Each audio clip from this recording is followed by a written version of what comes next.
because I didn't see no need that they had to do him like they did do him.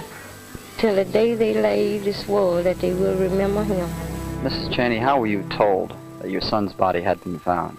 Mr. Whiting from the White House called me around about 5-something yesterday afternoon. How did you feel then? Had you nursed any hope that he was still alive? Yes, I was hoping all along until he called me. I don't know what happened, you know.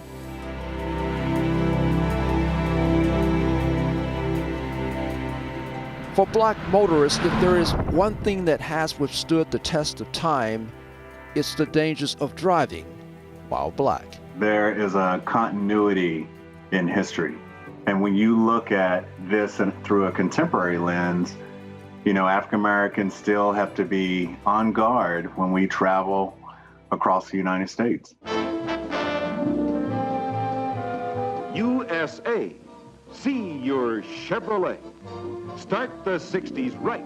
During the height of segregation in this country, blacks who could afford to purchase an automobile did so for various reasons. They took away that humiliation of having to sit in the back of the bus or get on those filthy Negro railroad cars. Owning a car not only reflected a sense of pride, but it represented freedom. But that freedom and new mobility came with the dangers of driving on the highways and byways in the country that left black motorists driving with a heightened sense of awareness. But ironically, there were whites actually in favor of blacks driving. That is, as long as they were willing to do so while occupying a servicing job.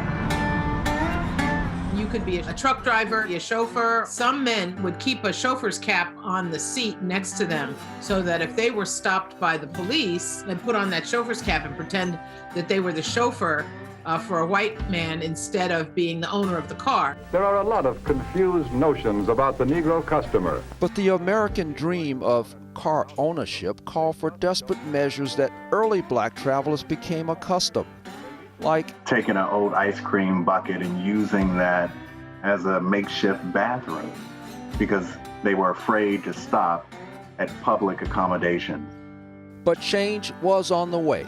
In 1936, a postal worker from Harlem, New York, Victor Green, decided to start taking notes where black travelers were welcome. That publication soon became known as the Negro Motorist Green Book. The Bible of black travel. You know, in essence, it was like the Yellow Book. Hair salons and barbershops, motels, restaurants, pretty much any black business wanted to advertise. For service that is tops and gas that's extra fine, there's a smile for every mile at the Esso sign. Esso allowed black people to use their bathrooms. And that was the reason black people always bought Esso gas. Green Book lasted because they had the support of Standard Oil.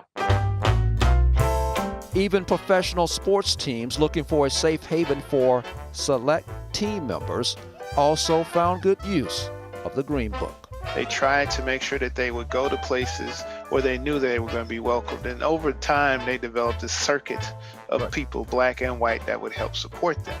But some boarding stops even caught ball players by surprise. Major League Baseball Hall of Famer Fergie Jenkins recalls his early days in the minor leagues. We got dropped off first, then the white players got taken downtown. And around the front, you could see it was a funeral parlor, basically where the bodies are in the basement. The second floor is where the caskets are. And on the upper level is the bedrooms. And they have 3 or 4 bedrooms. And that's where we stayed. Oh, and if that wasn't shocking enough, there was the time in Tampa, Florida, we stayed in a brothel. And all these girls are just standing on the block. And you know, you say to, and right away, you're intelligent to know these young ladies are the ladies of the night or the street. So hey, just go to your room. You know, hey, I wasn't making any money to buy anything anyhow, so I just went to my room. Fittingly, landing in a safe space at the end of a travel day was advisable. At any cost, black travelers avoided sundown towns, nicknamed not because of their majestic sunsets. You could go through the town during the day You could be a chauffeur or a cook or a maid in the town, but by 6 o'clock, when sundown was coming, you better be out of that town, or you could be subject to violence.